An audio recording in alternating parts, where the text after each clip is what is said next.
you. All right, thank you so much for joining us for the Digital Scholarship Section's Open Research Discussion Group.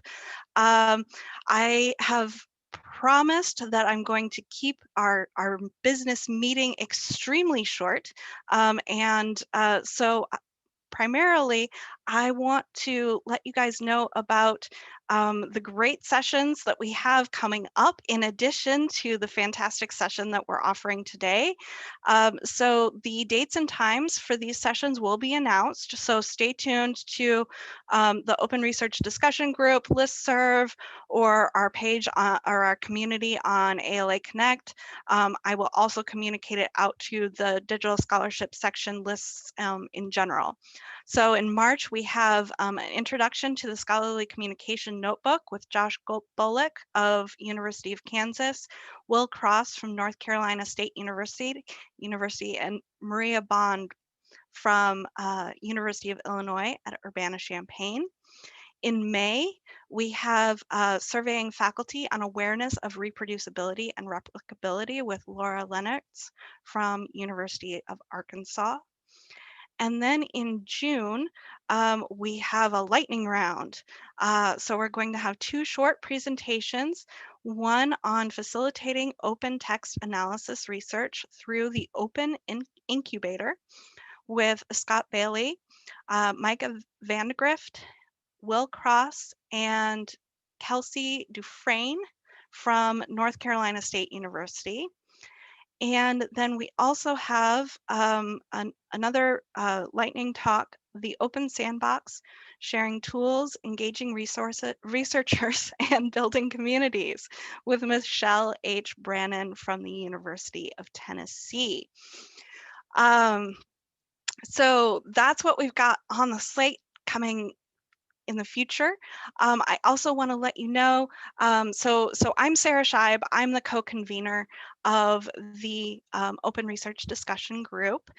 My other co-convener is Brianna Marshall, and she's going to be rolling off at the end of this year.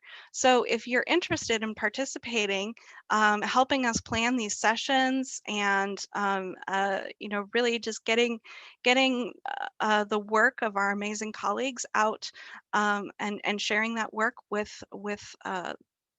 our colleagues, I encourage you to fill out the ACRL volunteer form and getting involved with the Open Research Discussion Group. So with that was my very short business meeting. So I'm going to stop sharing and I am going to introduce our two presenters. So thank you so much for presenting today. We really appreciate it. Taylor Davis Van Atta is director of the Digital Research Commons, a research lab based in MD Anderson Library at the University of Houston. And he is also founding publisher and co-editor of the humanities journal Music and Literature. And then Reid Boehm is the research data management librarian at the University of Houston. She has a PhD in information science from the University of Tennessee and is a CLEAR postdoctoral fellow in data and software curation for the sciences and social sciences at the University of Notre Dame. So with that, thank you so much for presenting. I'll turn it over to you guys for Agile Skunks, interdisciplinary collaboration in support of digital research outputs. As far as questions go, if people could please put their questions into the chat, we will hold those until the end of the presentation and do a Q&A session at the end. Over to you, Taylor and Reid. All right. Thank you so much, Sarah. Thank you, Louis, and thank you all very much for welcoming us into this space. We're really pleased and excited to be here. Before I get started, we just wanted to express our support for and adherence to the DSS Equity, Diversity, and Inclusion Guidelines, which we have taken into consideration while developing this talk. So Reid and I are interested in the social aspects of how libraries and librarians support open research and digital scholarship activities more broadly. Many of us who facilitate and partner on research projects also work within our library to develop new services that support those activities. And that's where both Reid and I are positioned in our organization. So before we get started, I want to define what we mean by digital research outputs within the context of this talk. So we'll define this as born digital outputs that are not fully supported by our institutional or data repositories. So we're talking about non-static living projects that require rendering or execution within an environment in order to be of use to others. We also include in this definition the documentation, supplemental materials, and relationships that allow these projects to be recontextualized and reused. We're not going to talk a lot about the technical solutions we've come to, but rather how we went about building a team in the library to tackle the problem of sustaining, maintaining access to, and preserving these outputs. This has required us to come up with a model for collaboration that is nimble, fluid, and forgiving. So here we'll be speaking about research service development from a sort of social engineering perspective. So we'll start at the beginning. So a very quick aerial view of University of Houston. UH is a big public R1. Over the past 10 years, it has pursued some significant growth in its research productivity in an effort to transform itself from a sort of regional teaching and learning institution to a more internationally competitive, research-oriented institution. There are currently several initiatives aimed at increasing research expenditure, and the resulting influx of new researchers, centers, and institutes and processes has our campus and our library technological infrastructure catching up with the level of complexity at which the researchers are working. We lag behind in providing solutions for research data storage, manipulation and computation, and the preservation of unique outputs, whether in support of grant-funded research or otherwise. So over this time, the libraries has transitioned in kind, with considerable resources being devoted or reallocated toward research productivity and the support of new research. Our Digital Research Services Department, which both Reid and myself are part of, was founded in 2015, followed by 2 new librarian positions in 2017, my own included. Also in 2017, the Digital Research Commons launched in the main library, along with a sponsored projects program, which is the backbone of the library's research investment. So this project provides seed and development funding for select digital projects and facilitates these projects typically over the course of multiple years. We've established an open access mandate for our sponsored research, which we discussed with project teams from the outset and throughout the course of their library funding. This means that under appropriate conditions, we make projects and or their components openly available. And of course, that involves careful thinking around, sort of whether, how, and where these outputs should be shared publicly, and many of the same questions around their reuse. Last year, during the 3rd annual program cycle, some projects were starting to move beyond static outputs like data sets and articles toward non-static living prototypes, databases, and other unique born digital objects. So as these outputs were emerging and we were starting to see some indicators of success from all of these resources being dedicated to research creation, we also realized we lacked the technical infrastructure and, more importantly, the cultural conditions needed to sustain, make accessible, and preserve the research we had invested in. So as we saw these outputs, on the horizon, it revealed some short-sightedness on our and our organization's part. As we spoke with our colleagues internally, it also became clear that these living research projects and even the static outputs were not viewed as library collections, not worthy of accessioning, and that they fell outside the library's preservation considerations. In short, they were problem children, and there was no existing body in the library to bring them to. Though Reid and I are both part of a research services team, it's not a team that's built to solve this kind of problem. For one thing, there's nobody from libraries technology on this team, and taking a step back, there was little ongoing conversation between library tech services and the public-facing research service providers. And that was clearly a disconnect that needed to be bridged. Along with this rigidity, we were faced with skepticism from some in our organization, not just having to do with these outputs, but around our roles as research partners and co-creators, sort of around the model of librarianship we were practicing. The root of the skepticism, we believe, ultimately has to do with shifts in resource allocation and organizational politics over time, which I mention only because these can be unspoken yet foundational elements that inform and determine how our organization self-organizes in order to get work done. If this skepticism builds over time, it impedes organizations' ability to build and adapt shared understandings, build new workflows and new means of solving problems together. All of this to say, it was clear that some degree of cultural change was needed if we were going to sustain these projects and sustain the kind of interdisciplinary collaboration we knew would be necessary to take on the problem. Stepping back for a moment, we see this as a local example of broader trends across research libraries.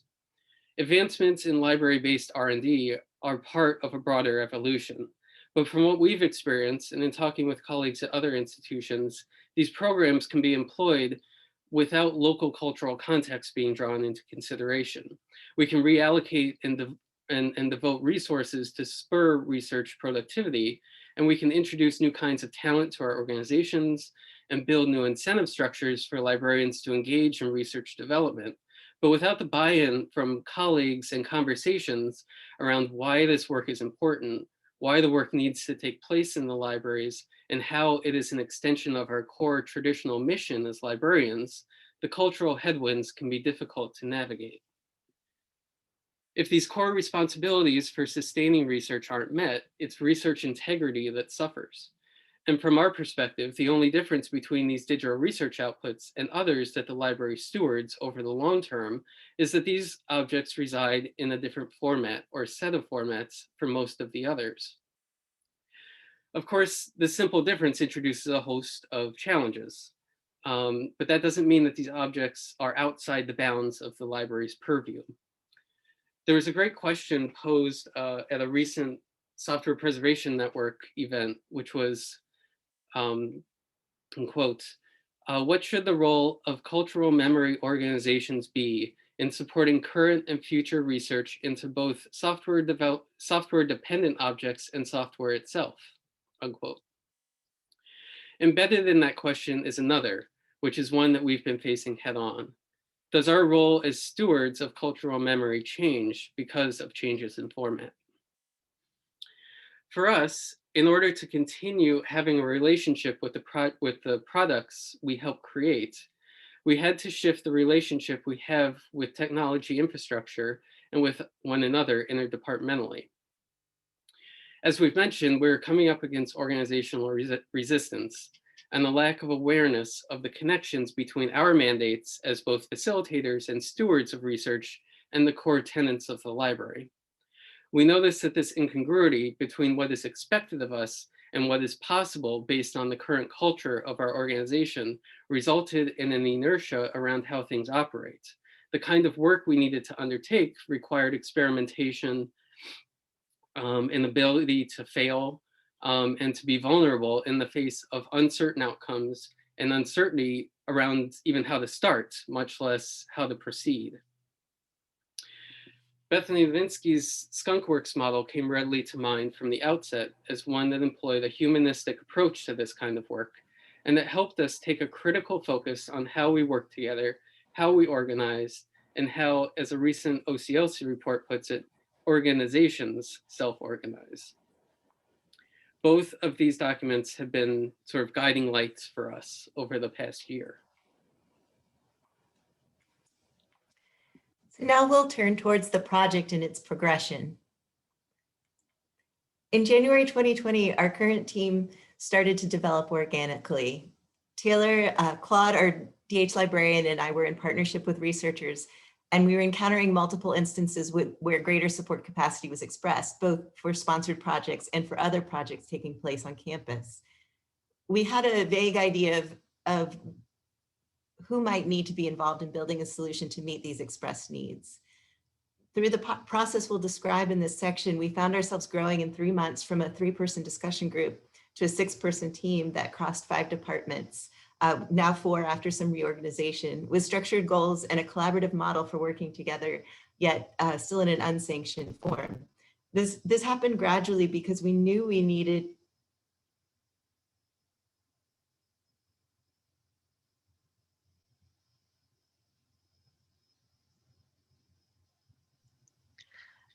I think Reid is frozen.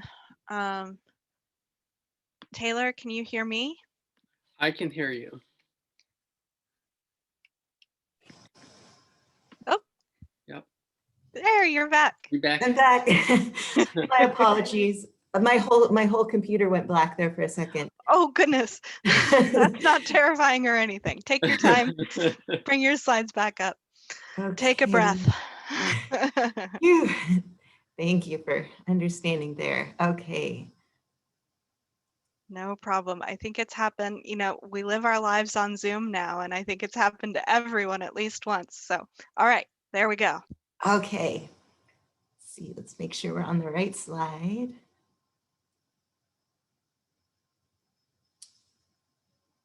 Okay, so this process of building our project team happened gradually because we knew we needed to gather specific kinds of knowledge.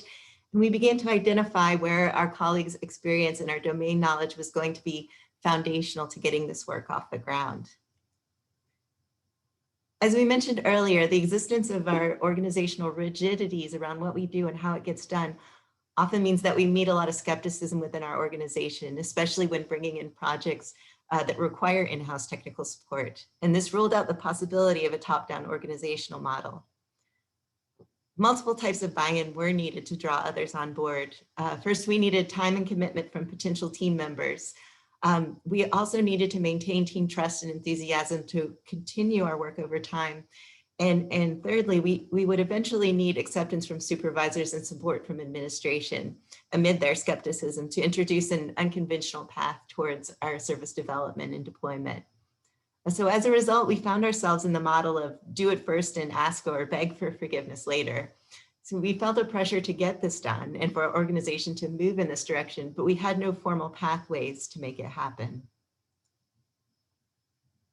We also had no way of putting the existing pieces together and making sense of them. We started with a very informal approach, talking with Anne and Bethany about containers because Taylor and I both had experience working with them. And these talks gave way to future possibilities and how we might experiment together. We had a series of informal lunches in the Digital Research Commons where we just shared what we were interested in.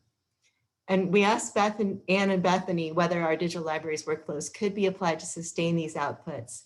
And while the answer was no, this kind of question helped us to connect the existing need with our existing work and expertise. There was a period of familiarizing that helped them start to see themselves as part of the solution. And these activities led us to experiment with Docker because this was the main application that was referenced across the reviews we had done, and we had used it in past experiences. So we quickly found that containers weren't the simple fix we had imagined, but this was exactly what we needed to embrace a more in-house solution. Encountering this steep learning curve brought us to a turning point where we acknowledged our need to leverage our colleagues and our systems and structure this pursuit at a deeper level. During the lunch sessions, this potential use case scenario was proposed by Anne and Bethany. So this is Bayou City Dams. It's a set of open repository software developed in our library over the past 5 years to process digital materials. There are 8 pieces of interlocking software components, which are outlined in red in this graph. And these form our digital library infrastructure. And this mimicked a research use case closely enough to get us started, and it allowed us to work with products that were meaningful to our colleagues, so they could see themselves in it, and it was valuable in their eyes to sustain and preserve these components.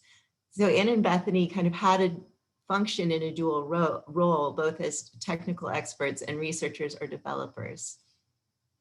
And they explained the DAM's workflow to us, how it worked, and we asked a lot of clarifying questions. And this was a huge part of the buy-in process where Taylor and I were doing the learning, investing time, and asking them to teach us. We knew we needed the lead developer, and at this point we brought in Sean. And this was serendipitous because Sean was interested in software preservation for in-house products, and that really brought him on board. His answers to our questions really changed our understanding of the whole process, adding a greater level of complexity and possibility. Each member of the group was introducing a different perspective to us and set of experiences and expertise that complicated our mission, but in the way that we needed it to. Now we had formed a team, but we were still working under the radar, and we needed to situate ourselves and this work within the library. And we communicated our work and intentions to our supervisors, explaining what we were doing in such a way that they couldn't say no. And this was the first time that we really made a structured claim to this work, still in the do it now and apologize later vein, but to express the value that the key members of each department have recognized. And we discussed how it aligned with our goals, the goals of the different departments, our library goals, and our institutional priorities. And now we really had to do the work. Sean has experience with Agile, and he proposed the method as a way to structure our work. And Agile is a form of iterative software development practices where needs and solutions arise dynamically in the process of collaboration between our interdisciplinary teams that come together organically. And we found that Agile work goes hand in hand with development of documentation, which captured the growth of our shared understandings over time and really overall allowed us to give structure to social agreements we had come to as a team, which helped our path forward. Here, we really want to highlight the importance of shared documentation for our team building and collective sense making. And a big part of this is the glossaries that we build as we go along, because we are continuously finding new terms that we need to clarify. And this really is the marriage of the technological with the social. We're sustaining engagement through iteration and evaluation of how we are working together. Here we'll give a glimpse of some of the mainstays of Agile and what our work looks like. We first created our vision and our goals for the project, which helped us to find a baseline. We found that our understanding grows and changes over time. The product backlog is the backbone of our process, and this allows us to see the progression and breakdown of individual tasks. And this provides a flexible structure for our systematic work and illuminates areas where the team has to work together, but also areas where it may not be necessary. And then our sprints follow this list. Another early task was developing a systems of record document, which allows us to start to define what resources and technologies we have available to work with, and what features they have and lack, and what we might be able to obtain and build for future use. This also allowed us to weigh extensive lists of pros and cons, along with considerations for sustainability, system policy, and our definitions. This was a difficult document for us to build and define, and it was part of the process of understanding what elements needed to be represented here that really helped us come to terms with how we are aligning our backlog and use cases with our project goals. Glossaries have become an essential part of our collaboration. With each of us coming from different disciplinary backgrounds, we often had different working definitions of common terms, such as digital preservation, access, citability, and so forth. Our glossaries allowed us to build common shared definitions for these terms that are central to our work and relate to the specific context of our collaboration. And building these understandings involves a process of translation that we see is similar to that which takes place when facilitating interdisciplinary research projects. Humanists and computer scientists, for instance, need to find shared vocabularies and ontologies, and it's often the librarian's job to facilitate these conversations and impress upon the group the imperative of speaking a common language. And this has really been our case as well. One example of a term that we needed to have defined in our glossary was use case. And for weeks, as we tried to identify a set of use cases for testing, some of us were referring to technical use cases while others were referring to researcher needs. And we had to reach a shared understanding around what we meant when we said use case. We started to more fully recognize how easy it is for us to make assumptions in speaking to needs. We each had our own interpretations of the issues. So the systems of record dictated what was and was not a feasible technical use case. And now we were able to articulate what the main systems potentially would be for different outputs and what our immediate service capacities might be. At the same time, we were also considering the researcher perspective and articulating what we had heard from them around why they needed this service. And having learned how easy it would be to base our work off of assumptions and potentially build something so fanciful that it wouldn't align with researcher needs, we determined we would expand our team again and be more intentional about hearing from researchers. So in building our human use cases, we were responding to what we've heard from researchers, namely that there is no centralized accessible campus solution for sustaining their outputs. And since we've been part of teams that built some of these outputs, we at least had a strong general sense of their technical and functional requirements. But we realized that we really couldn't fake an understanding of the nuances of their requirements and what they might become in the future. And it was easy to make too many assumptions that are born either from past experiences or conversations we had only half remembered. And we were too deep into the project to leave what researchers could offer out of the conversation. So it was essential to engage them in order to protect our project against insularity. And this is where we are currently. We're a team with the needed expertise, with permission and motivation to do the experimental work. We're testing use cases, establishing service parameters, and working with researchers to create protocols and systems that will actually be taken up, we hope. And if we again take a step back, in many cases, this top-down organizational model of development proves to be counterintuitive to our underlying philosophy in libraries. In our observation, the traditional ways of self-organizing might not support co-creation. These service development structures don't emerge from researcher communities. They don't empower the people that know the systems or know the researchers best, but instead they empower the people just above and leave out the actual story of how things get done. So indeed, this structure upholds the process of development of things in isolation from the communities they support. And this is especially important because the outputs that we are co-creating and sustaining are so complex and require customized solutions. And the solutions are as unique as the problems themselves. And when that is the case, it has to involve the people who made and know the projects best. All right, so we'll cover some lessons learned to date. As Reid mentioned, getting researchers involved in this process has been essential to moving forward with developing, testing, and deploying this service. Their involvement has introduced nuanced realities and disciplinary contexts that have challenged our assumptions and that perpetuated significant shifts in how the group and its work has evolved. In much the same way the DH project evolves over time, so is this project.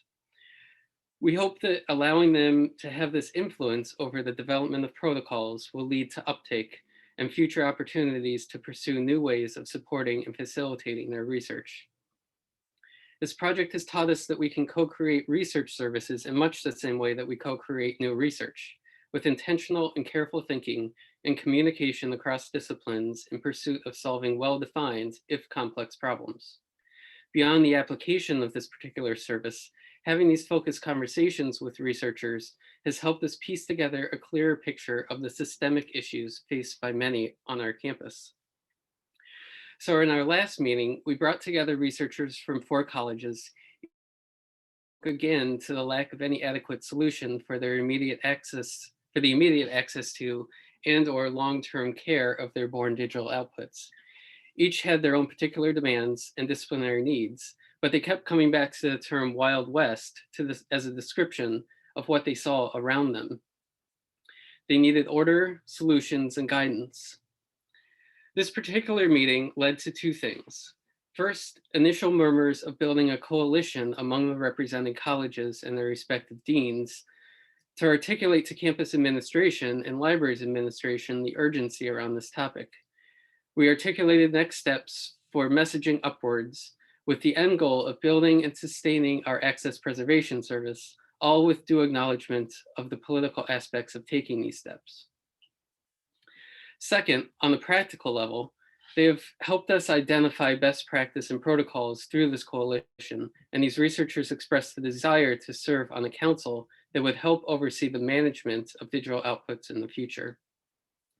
Neither of these next steps are certain, but it signaled to us a need to do more to share out what the libraries is doing to other research support units on campus.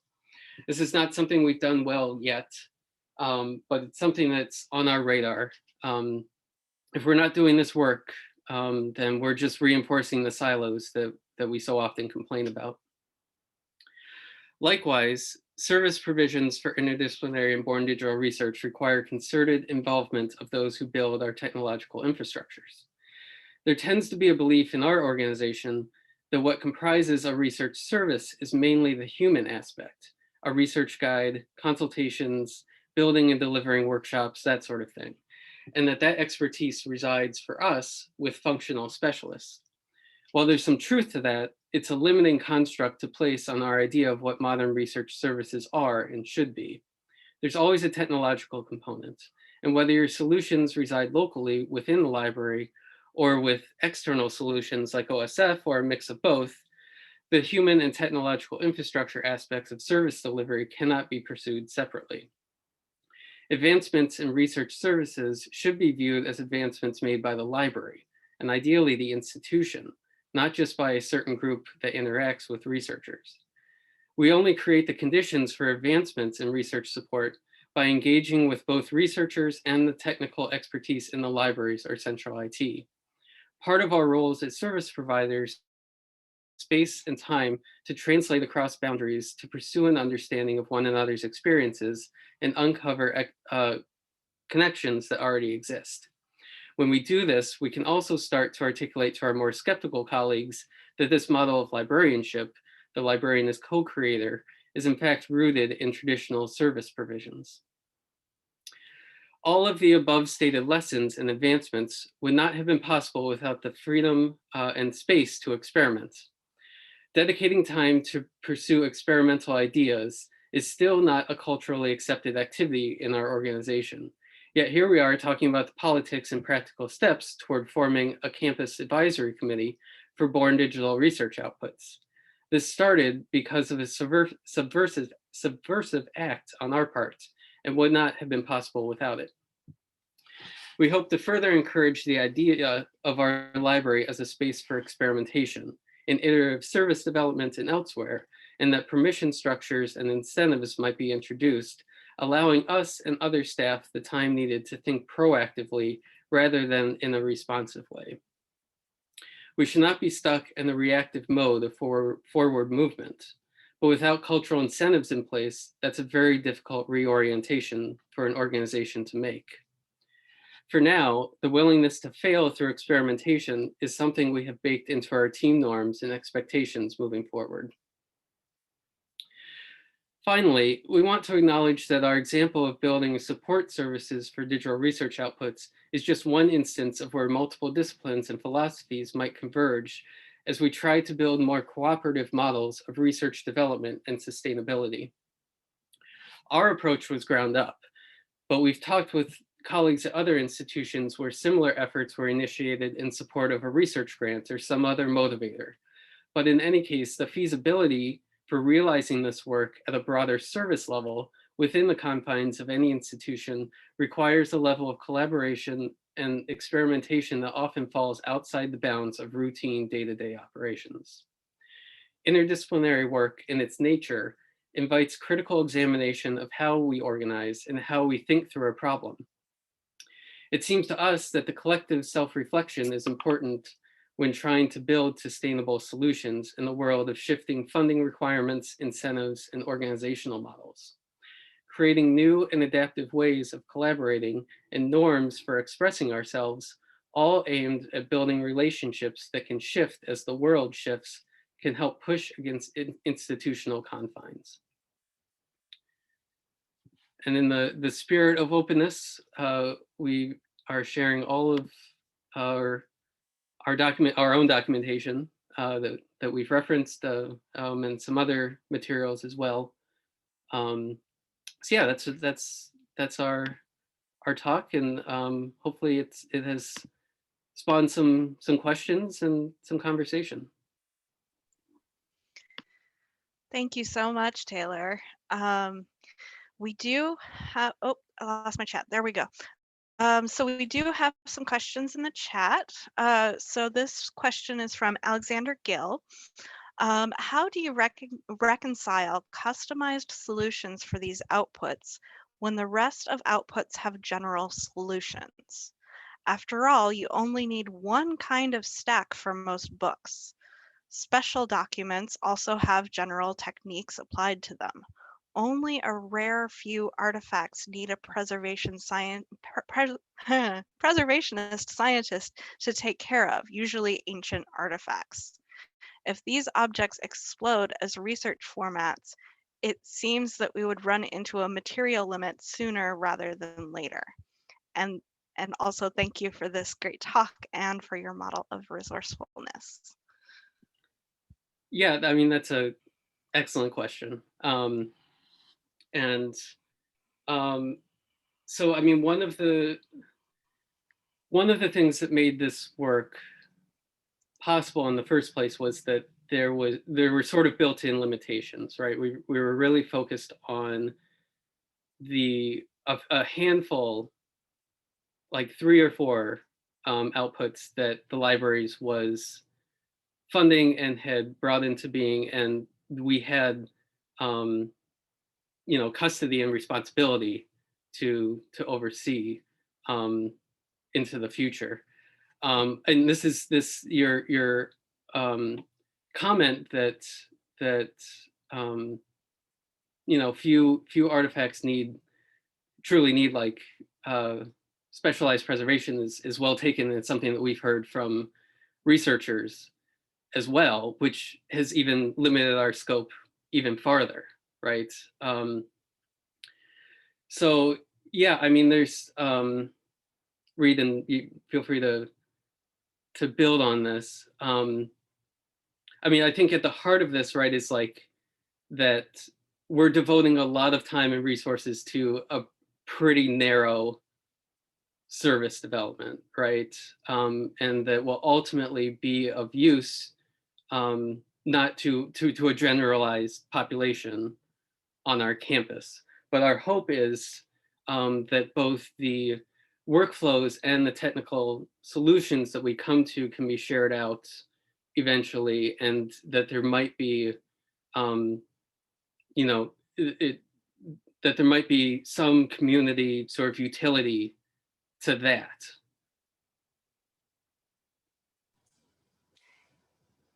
Yeah, Taylor, what you're saying there at the end really is kind of what's coming up to me in my mind and in some of the conversations we've had with research faculty recently, where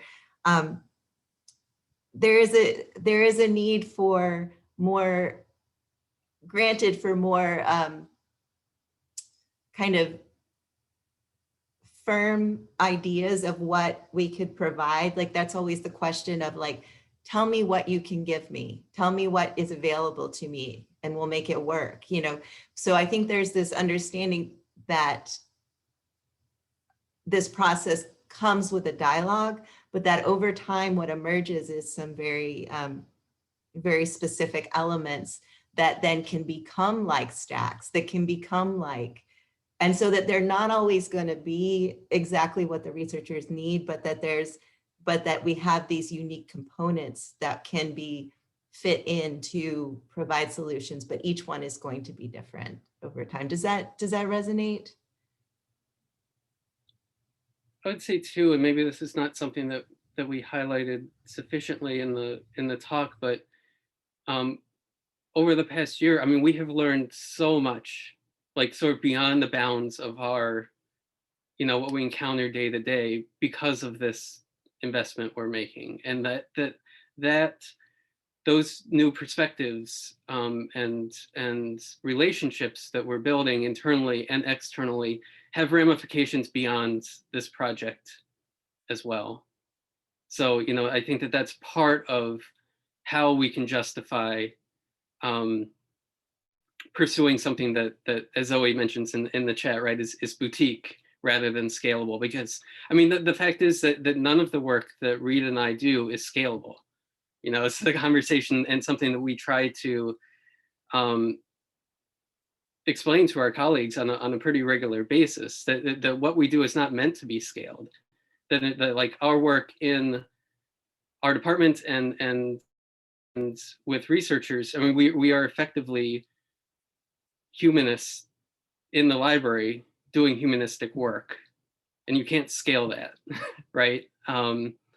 So it's sort of natural that we would be pursuing this, in that in that same sort of vein. So Alex, I'd be really curious to hear, like, whether does that sort of address your question first of all and make sense?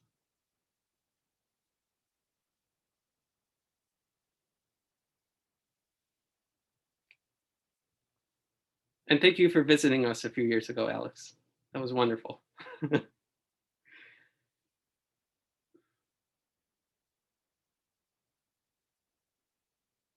Okay, let's see. So I think that thread sounds like that makes sense to Alex and Zoe or Zoe. Thank you for chiming in. Susan has a question. Is anyone working on standards for humanities data sets?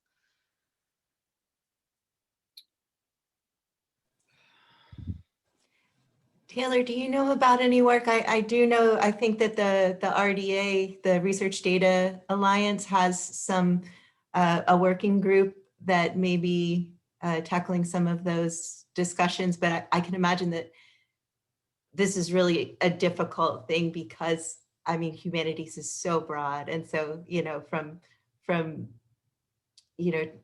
text-based to image-based, so standards are going to have to be incredibly general. Yeah, and Susan did elaborate that she means beyond just put them in a CSV file. So yeah, does anybody else on the call, is anybody else aware of any standards in development?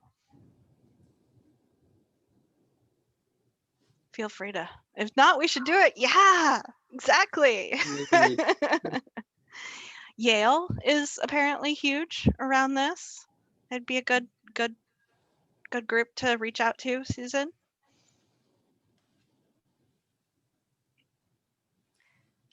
Great.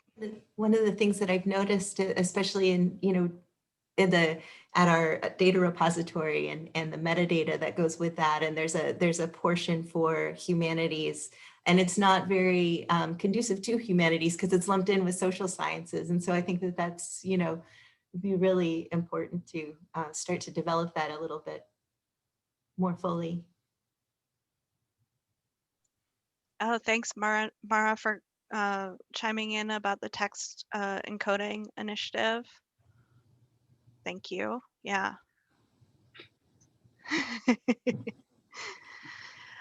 This is a good group. This is a good community. I like it. Okay, are there any other questions for our presenters? Thank you so much, Taylor and Reid. This has been excellent. I had a question. This is kind of a structural, organizational question. You mentioned that you included, you ended up bringing in a member of your library IT organization as part of your discussions and your development in this area. So are you also engaged with campus IT on some of this as well? Not this particular project. We are engaged with our Division of Research and Central IT around some development around research data storage. And through those conversations, we have told them about this work. To some degree, Central IT offers some like emulation services, but they're paid. And I don't really have a strong sense of like what that actually looks like what are you paying for and what are you getting, and what are the parameters of that. So no, but we are, yeah, these conversations with Division of Research and Central IT are aimed at strengthening our storage infrastructure that would be a scalable model or deployment for campus. But Reid, you've probably had more interaction with them than I have. Yeah, I've had a little bit. I think that one of the things that is interesting is that there are times when the department ITs or the college IT folks will actually reach out to us and ask, you know, what is this data repository that you have? What's available to us? And I think that's been kind of one of those things that we start to really see some connections to the very individualized work that we're doing with folks to see how this need is being represented across campus. And so I've had some discussion with some of the other folks in our Division of Research and Campus IT. And there may be some pilots that start to emerge there in that area around some of these different colleges that need solutions. Knowing that makes a whole lot bigger. That makes a lot of sense. On our campus, you know, as on many others, you know, we are very siloed. And so there are often times where you know, the left hand doesn't know what the right hand is doing, and there's a lot of duplication of effort, and so, you know, just communicating across departments is so challenging, and different vocab, you know, you already discussed your need for a glossary and all of these different vocabularies. So I was interested to see if Campus IT was at all interested. But yeah, thank you. Any other questions for our presenters? Great. Well, thank you so much, Taylor and Reid, for your excellent presentation. I've got a lot to think about for sure, and I really, I'm really interested in this application of the agile development cycle to the development of services. Like that is just I hadn't thought about it that way. So that's really interesting, and it sounds like the glossary idea is folks are really impressed with that. And thank you so much for sharing your presentation. And yes, all the images and gifts. We really own the skunk motif. Those are great. We had so much fun making it. The slides and the recording will be shared, so everyone who is registered will receive the recording, and then we will put the slides up on ALA Connect in the Open Research Discussion Group page. So thank you all so much for attending. I hope you have a wonderful Thursday afternoon and a great semester. Yes, thank you all so much. Yeah, thank you very much.